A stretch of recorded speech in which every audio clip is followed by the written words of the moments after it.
Tantor Audio, a division of Recorded Books, presents The Triumph of Christianity, How the Jesus Movement Became the World's Largest Religion, by Rodney Stark, narrated by Bob Souer. Publisher's Note: in this audio edition, you will hear references to figures, maps, and tables present in the print and ebook formats of the book. Introduction. He was a teacher and miracle worker who spent nearly all of his brief ministry in the tiny and obscure province of Galilee, often preaching to outdoor gatherings. A few listeners took up his invitation to follow him, and a dozen or so became his devoted disciples. But when he was executed by the Romans, his followers probably numbered no more than several hundred. How was it possible for this obscure Jewish sect to become the largest religion in the world? That is the question that brings us here. Of course, that question has inspired thousands of other books. Why another? In 1996, I partly addressed that issue in The Rise of Christianity as I applied some new social scientific principles, considered several overlooked possibilities, and used simple arithmetic to help explain the early success of Christianity, how it conquered Rome. The response to that book by many distinguished reviewers went far beyond my most optimistic imaginings. Even so, in recent years I have become increasingly eager to make a far more extensive visit to Christian history. To start with the religious and social situation prior to Christmas Eve, and, instead of stopping with the conversion of Constantine early in the 4th century, to continue on to the present. I began The Rise of Christianity in about the year 40 CE in order to avoid dealing with questions concerning the historical Jesus and the authenticity of the Gospels, matters on which I did not then feel sufficiently informed. I ended with Constantine for the same reason. I was not prepared to deal with the whole panorama of Christian history. Since then, I have written other books that gave me the opportunity to greatly expand my knowledge and historical competence, so now I am ready to write a far longer book on Christianity that hopefully will seem nearly as fresh and original as the earlier one was said to be. Although the present book begins with events just prior to the birth of Jesus and ends in the present, it is not another general history of Christianity.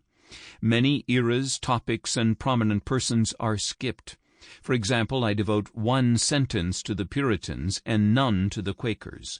I barely mention the Orthodox churches, Henry VIII, John Calvin, or Ignatius Loyola. Little attention is given to theological councils and controversies.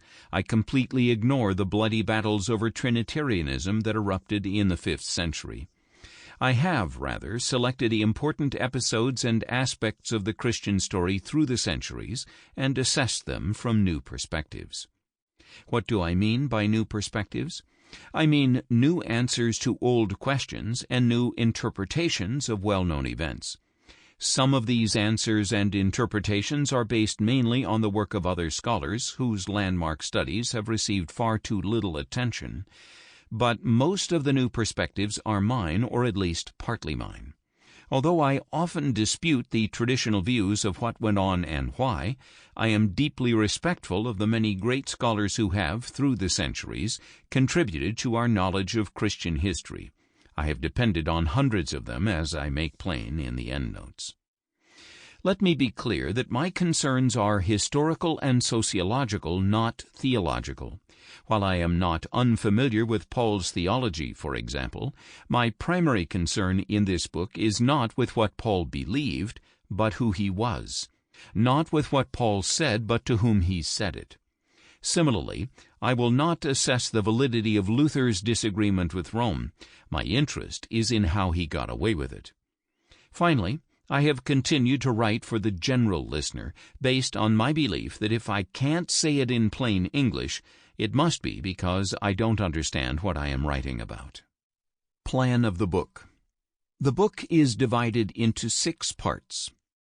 Part 1, Christmas Eve surveys the religious situation within which Christianity began, the nature of pagan temple societies, the religious makeup of the Roman Empire, and the conflicts going on among the many forms of Judaism that prevailed in Israel. Part 2, Christianizing the Empire, begins with a sketch of what is known about Jesus during his life on earth, and then examines the formative days of the movement he inspired. Next is an assessment of the mission to the Jews, which was far more successful than has been recognized, and the mission to the Gentiles. Oddly, some of the most basic elements of this mission have been ignored.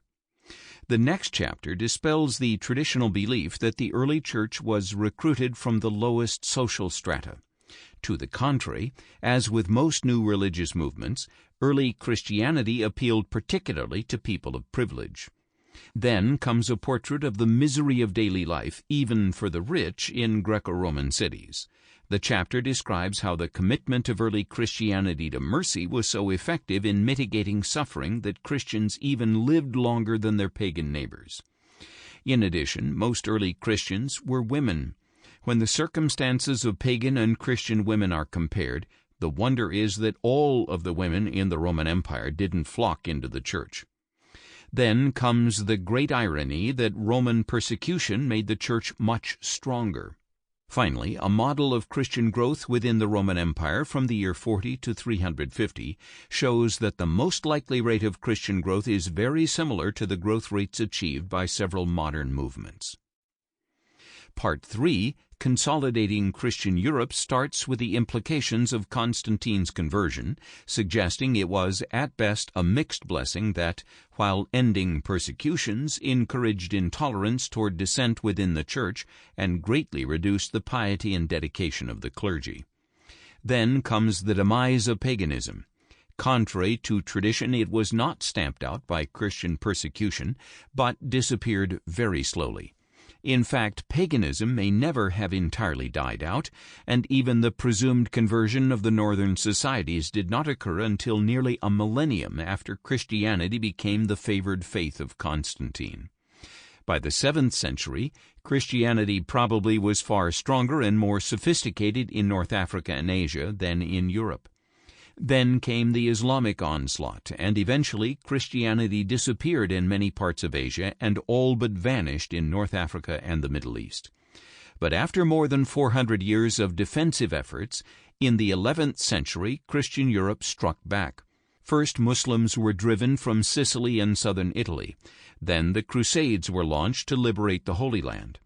Recent claims that the Crusaders really marched east in pursuit of loot and colonies are exposed as malicious nonsense. Part 4, Medieval Currents, first examines the received wisdom that the rise of Christianity ushered in many centuries of ignorance subsequent to the fall of Rome. The work of recent historians shows that not only did Christianity not cause the Dark Ages, nothing did. They never existed, and this era was instead a period of rapid and remarkable progress. Next, the image of deeply pious medieval Europeans is exposed as a total fiction. Hardly anyone even went to church. Finally, silly claims that Western science managed to arise despite the impediments placed in its way by the Church are exposed. The truth is that science arose only in the West because Christianity was essential to its birth. Part 5, Christianity Divided, begins with the rise of two very distinctive and opposed Roman Catholic churches and contrasts their impact on the outbreak of heretical movements in the 12th century, as well as their brutal repression. Chapter 18 notes that the new religious movements that arose in Europe prior to the 15th century are identified as heresies because they failed. Luther's heresy is called the Reformation because it survived. Many prevailing explanations for the origin and success of Luther's Reformation are assessed, and some are dispelled. The final chapter in this section reveals that the prevailing image of the Spanish Inquisition as a monstrously bloody and brutal institution is a fiction mainly reflecting Protestant, especially British, hostility toward Catholicism in general, and toward Catholic Spain more specifically. Extraordinary new research based on access to the complete, highly detailed archives of the Spanish Inquisition reveals that the Inquisition caused very few deaths and was mainly a force in support of moderation and restraint. The Inquisition played a major role in ending the witch hunts that swept over other parts of Europe.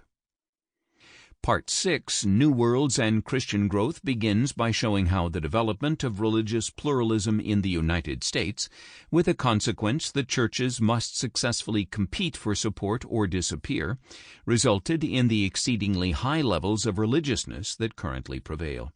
The chapter examines what features separate the successful churches from the unsuccessful ones, given the vigorous competition that takes place among American religious firms.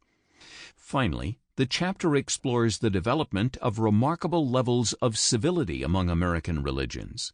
The next chapter demonstrates how the widespread assumption among Western intellectuals that religion must disappear in response to modernization, the secularization thesis, is refuted by the continuing vigor of faith everywhere, except in parts of Europe. It then traces Europe's exceptionalism to repressive and lazy state churches. The last chapter shifts to the rebirth of global missions, to Africa, to Latin America, to Asia, and recently even to Europe. The remarkable success of these missions explains why, even though it has become the world's largest religion, the rise of Christianity continues. The conclusion reflects on the three most crucial events aside from the Christ story, influencing the course of the 2,000 years of Christian history. Part 1. Christmas Eve. Chapter 1. The Religious Context. On Christmas Eve, almost everywhere on earth, the gods were thought to be many and undependable. Aside from having some magical powers and perhaps the gift of immortality, the gods had normal human concerns and shortcomings. They ate, drank, loved, envied, fornicated, cheated, lied, and otherwise set morally unedifying examples. They took offense if humans failed to properly propitiate them, but otherwise took little interest in human affairs.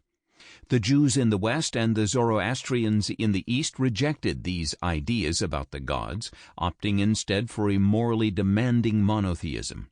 But aside from these two marginal faiths, it was a pagan world. However, this pagan world was far from static. Travel and trade applied not only to people and commerce, but to the gods as well. As a result, Rome acquired an extremely complex religious makeup that brought about considerable competition and often inspired bitter conflicts and repression. Pagan temple societies. Despite worshipping many gods, aside from Rome, most societies were not religiously diverse. Even when gods had their own individual temples, they were part of a unified system, fully funded and often closely regulated by the state. Consequently, the primary mission of pagan temples was to ensure that the gods favored the state and its ruling elite, often to such an extent that only the privileged few could gain admission to the temples. Some temples did provide an area accessible to the public, but it usually was located so that it was not possible to catch even a glimpse of the temple's image of God, the idol. In most societies, pagan temples were served by an exclusive priesthood, either based on an hereditary religious caste or recruited from the elite, and they served a clientele rather than a membership. Clients came to the temples for various festivals and sometimes in pursuit of personal, spiritual, or material benefits. But most often the temples served as eating clubs. From time to time, someone would donate an animal to be sacrificed, after which the donor and the donor's friends would have a feast on the meat. Temples employed skilled chefs. For many of those involved in the temples, these banquets were the sum of their participation. Of course, such tepid temple activities were relatively incidental to the lives and activities of those involved. People only went to temples, they did not belong to them. Those who favored a particular god did not identify themselves in those terms. No one claimed to be a Zeusian or a Jovian. In fact, most people patronized several temples and various gods depending on their tastes and needs. There was no congregational life because there were no congregations in the sense of regular gatherings of groups having a common religious focus and a sense of belonging. Nor did the pagan priests need or want the support of congregations. They charged substantial fees for all their services and were, in any event, usually well funded by the state. And what of the gods? For all their faults, they were very appealing because they were so human. Compared with the distant, mysterious, awesome, demanding, and difficult-to-comprehend God presented by monotheists, people often seemed more comfortable with gods that were less awe-inspiring and more human, less demanding and more permissive, gods who were easily propitiated with sacrifices. These preferences help explain the very frequent backsliding from monotheism and into idolatry that took place repeatedly in both ancient Israel and Persia. There is something reassuring and attractive about nearby, tangible, very human gods. Zoroastrians and the Magi. Whether the Jews or the Zoroastrians were the first major group of monotheists cannot be determined, but it is clear that they influenced one another, especially during the captivity of the Jewish elite in Babylon at the time when Zoroastrianism was in its early and most energetic days. Most historians now accept that Zoroaster grew up in what is today eastern Iran during the 6th century BCE. He was initiated into the local pagan priesthood when he was about 15, and 5 years later took up a wandering life devoted to intense spiritual reflection and searching. Then, when he was about 30, he had a revelation that Ahura Mazda was the one true God. All monotheisms face the need to account for the existence of evil. If God is responsible for everything, including the existence of evil, he would appear to be an utterly incomprehensible and terrible being. To avoid that conclusion, monotheisms either posit a God so remote and inactive as to be, in effect, responsible for nothing, or they pose the existence of an inferior evil creature, a sort of godling, whom God allows to cause evil for a variety of reasons, many of them involving free will.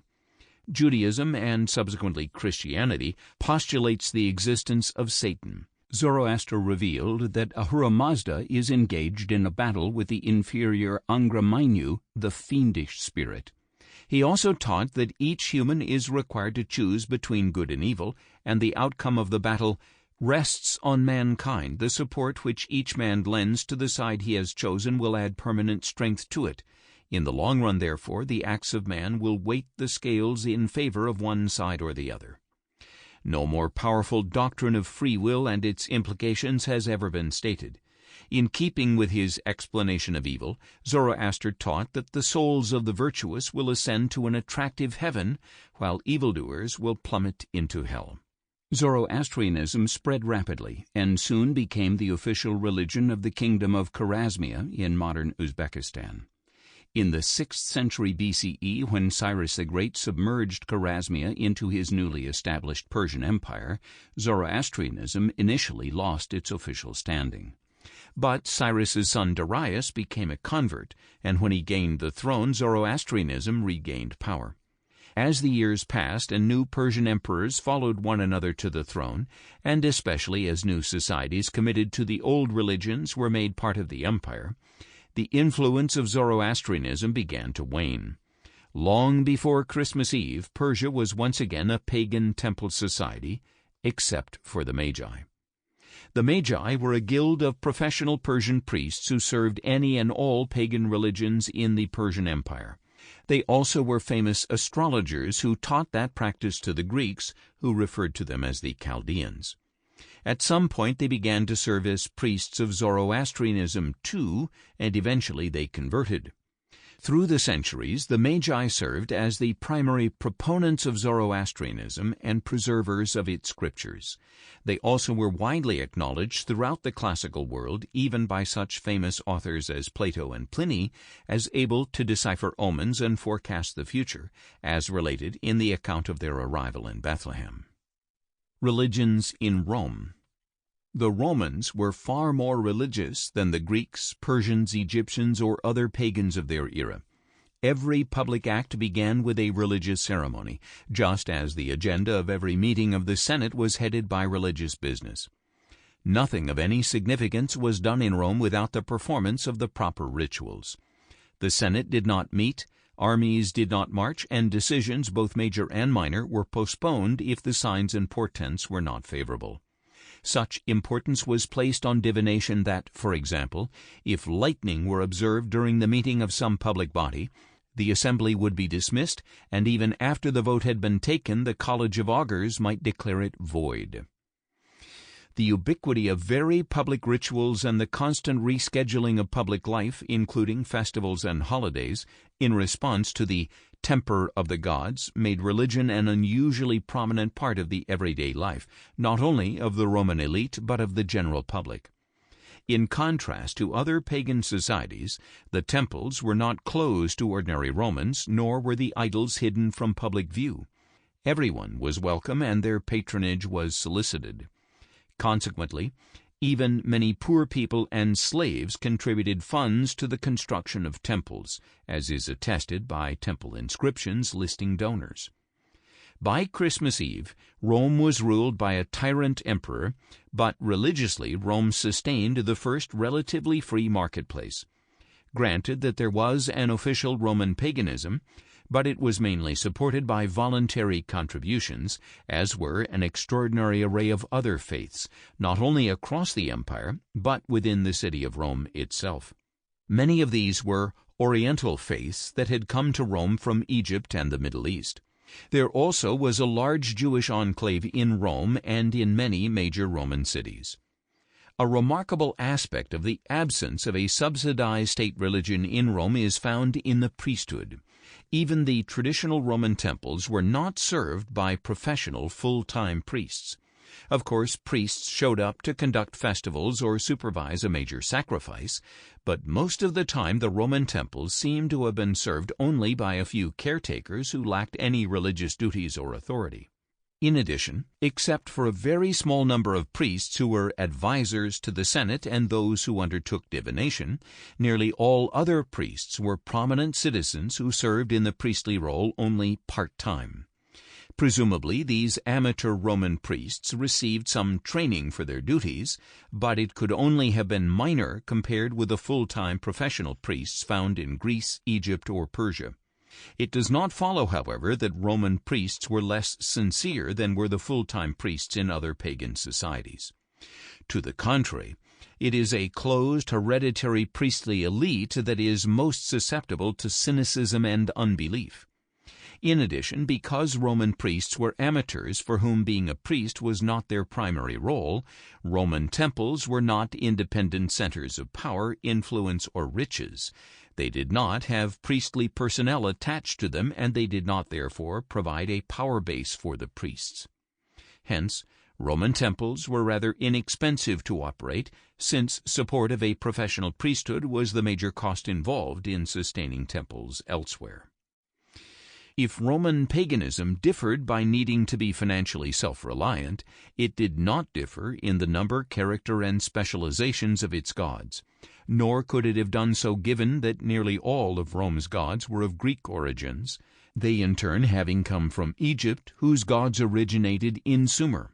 As the gods migrated, only their names were changed. 7 major gods were established prior to the founding of the Roman Republic, headed by Jupiter, also called Jove, who was regarded as the supreme father of the gods and eventually equated with Zeus. Once the Republic was established, the gods proliferated rapidly. But even when official paganism possessed an abundance of temples, both in Rome and in all the other cities of the empire, somehow they didn't seem able to provide enough religion. New faiths continued to arrive from the East and Egypt, the so-called Oriental faiths. Oriental faiths. The Oriental faiths inspired remarkable levels of public enthusiasm. All were pagan faiths, but with some very significant differences. For one thing, they didn't simply promote another temple to another god. Each was intensely focused on one god, albeit they accepted the existence of other gods. This intense focus resulted in something else new to paganism: congregations. One of these new faiths came from Greece, where it had developed as a movement devoted to Dionysus, whom the Romans knew as Bacchus.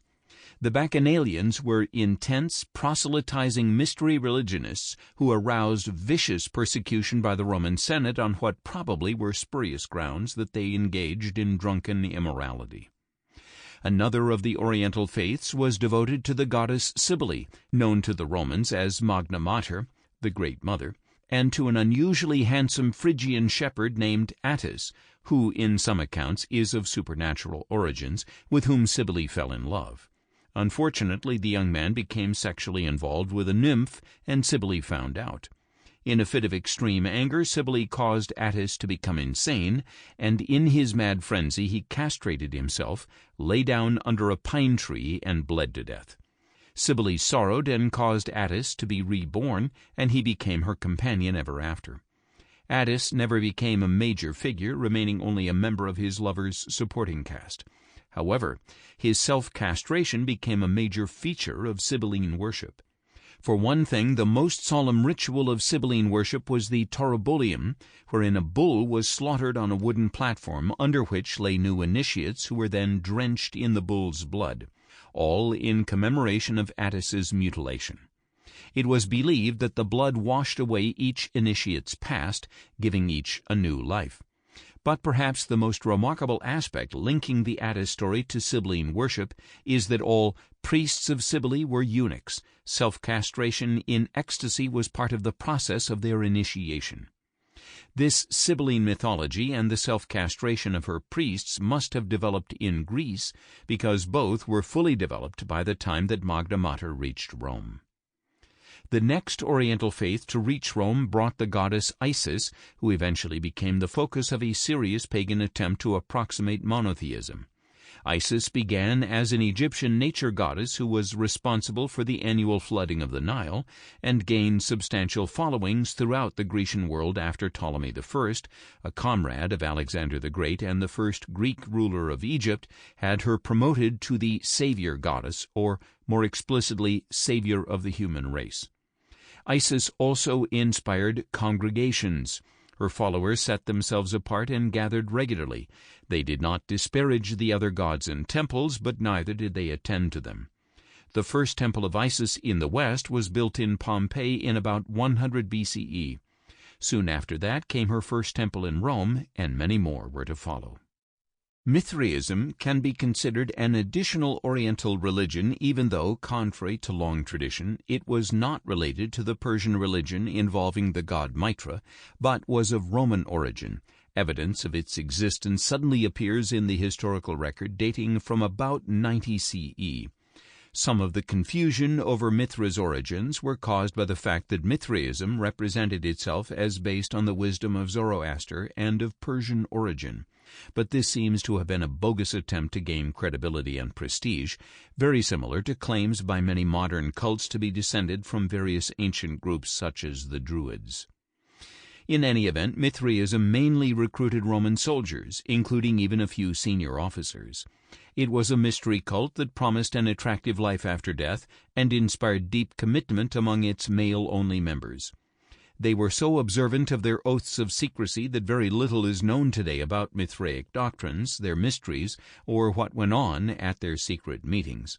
What is known is they met in small caverns constructed for that purpose, and the congregations were small since there were only seats for about 50 members. Several hundred of these caverns have been found, and a map of the site shows them to have been located along the frontiers of the empire, close by the ruins of old legionary camps and fortresses. No Mithraic caverns have been found in Rome. Table 1.1 reports the number of known temples in the city of Rome exclusively devoted to each major god in about the year 100 CE. Isis had by far the most, 11, and Cybele, 6, was a strong second. Then came Venus and Jupiter with 4 each, Fortuna with 3, and Apollo and Sol Invictus each had 2. 9 other gods had a single temple in Rome. Of course, many other gods had a niche in the pantheon, and small shrines to various gods were abundant throughout the city. A number of temples also were devoted to divine emperors. The essential question is, why were the Oriental faiths so popular? A very insightful analysis of why these new religions achieved great popular success in Rome was written a century ago by Franz Couman, 1868 to 1947, the great Belgian historian. Couman argued that the Oriental religions succeeded because they gave greater satisfaction. He believed they did so in three ways, to which I will add a fourth and fifth. First, sample complete. Ready to continue?